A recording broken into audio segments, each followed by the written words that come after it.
Hello and welcome to this video on the detailed methods getting you AO2 points in Great Expectations.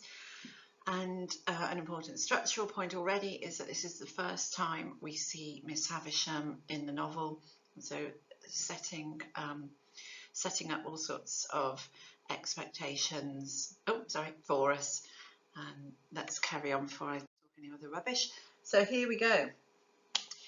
So I've just chosen this passage for when he turns up at her house, and I won't read it. The boy is taken to her house, and it's imposing, and there's a lot of class things to say. He's the poor blacksmith's boy, and here's this great house he's been summoned to, and we've got dismal, it being dismal, and we've got the bars. There's quite a few bars, aren't there? And it being decayed, so huge, decayed, dismal, and it's all building suspense. Like, what is going on? Suspense, and tension. So what is in it? What's happening? Why is he doing all this? Then we get, I'll just check my handwritten prepared notes. This is only a couple of paragraphs later. He's brought into the house, and he gets by Stella, isn't it? And he gets told to knock on the door, and here it goes. This was very uncomfortable, and I was half afraid. However, the only thing to be done being to knock on the door, I knocked and was told from within to enter. I entered, therefore, and found myself in a pretty large room, well lighted with wax candles. No glimpse of daylight was to be seen in it. It was a dressing room, as I supposed from the furniture, though much of it was of forms and uses then quite unknown to me. But prominent in it was a draped table with a gilded looking-glass, and that I made out at first sight to be a fine lady's dressing table. Whether I should have made out this object so soon if there had been no fine lady sitting at it, I cannot say. In an armchair, with an elbow resting on the table and a hand leaning on that hand, sat the strangest lady I've ever seen or shall see. So the tension, the build-up's continuing, isn't it? He's gone in, and it's like this is like a film. It zooms around the room and rests on this lady. I was actually quite shocked. Not shocked, that's a bit strong, isn't it? Anyway, I was surprised there was a person in the room. The way he was describing it, it was like it was empty. Like normally if you go in a room, you see the people, but he's seen everything else and then the person. So it's building up and building up and building up. And we still don't know, like, what is the strangest lady you've ever seen? Like, what could that be? What could be so strange about her? So building up the anticipation. And plenty of wealth. The only other thing I'd say, plenty of wealth. Even wax candles, that's wealthy. I can never remember the other word, tallow or sallow or something. Wax is an expensive form of candles, and there was another one made of animal fat that everyone used all the time. And all the furniture that they've got, we've got gilded and drapes, things like that. So it's built up, and he's come into this strange house, which is part of her, and the room, which is part of her. And now we get the person described. She was dressed in rich materials, satins and lace and silks, all of white. Her shoes were white. She had a long white veil dependent from her hair. She had bridal flowers in her hair, but her hair was white. Some bright jewels sparkled on her neck and on her hands, and other jewels lay sparkling on the table. Dresses, less splendid than the dress she wore, and half-packed trunks were scattered about. She'd not quite finished dressing, for she had but one shoe on, and the other was on the table near her hand.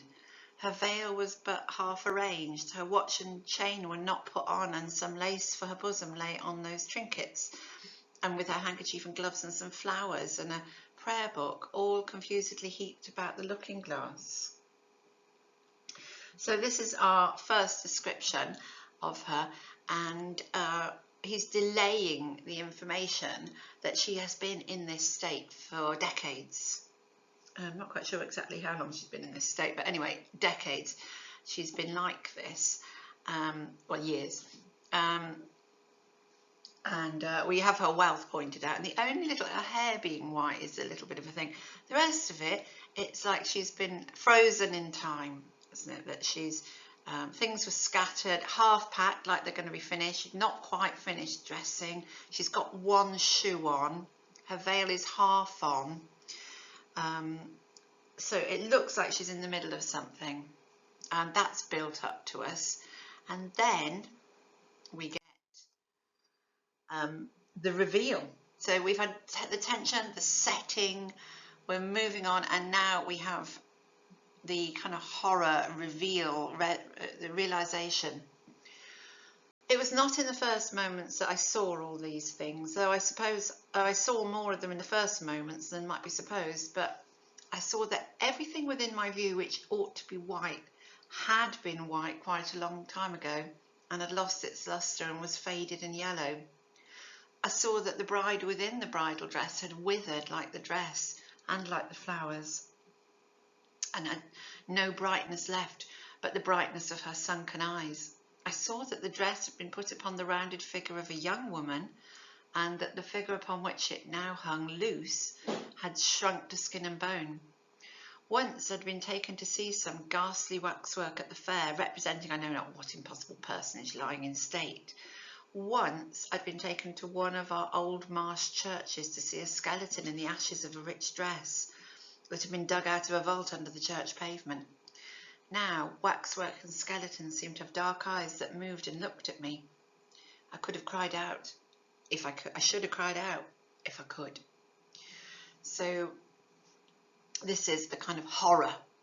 And he's built up, he's arrived, he's seen this room with a half-dressed bride, or not quite finished dressing bride, and now we get the horror. And you might look at the video in the playlist about Gothic, and we're in sort of horror realm here.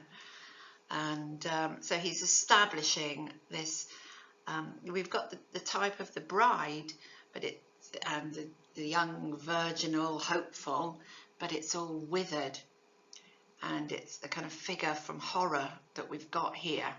And interestingly, for your arguments maybe, is this a picture of mental illness? Is it a metaphor for what society tells women who haven't got married? Is it a picture of depression? I think a modern psychiatrist would like bloody sort her out, wouldn't they? Or try anyway. You might think it's a picture of depression, and I certainly do. I'll write it here just because I like writing things. But I'm not sure Dickens is telling me that. I'm not sure that's what's on Dickens' mind. I think he's going more for this horror thing. And you see it a lot in Disneyland. There's lots of like skeletons in bridal costumes. He seems to be going for that impact, and the bridal type and the horror of the skeleton within it. If I want to see it as a picture of depression, I feel like I'm going against what Dickens. I don't mind going against what he said, but I do feel that I can't see it being pushed there by the author. That's a really complex point. So what have we got in here? This is the adult narrator. It's not a child narrator. That's really important. It's a grown man looking back at his childhood and criticising himself usually, and his previous reactions.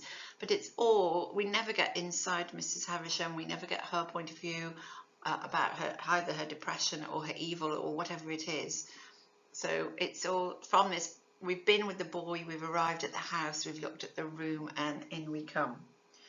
And we've got all these words, it gradually builds up. So we've got faded and yellow, and we've got it being withered, and it's now shrunk and loose. And he relates it to things other people might have seen, like a waxwork at the fair looking like some princess lying in state, or a skeleton that's been dug up. That's what this child realizes he's looking at. So this all acts as a reveal. We've had all this build up, and then we've seen a bride, and now we see a skeleton. And that's the enjoyment of what's happened to this woman. So you might argue that his lack of giving her and more of an internal world, or his lack of sympathy with this character, is part of his misogyny. You might argue. Maybe you think he is a bit more sympathetic later. So, from today, I wish I had more of a space to put it on. We've talked about the setting being part of the character. That's number one, is the setting. And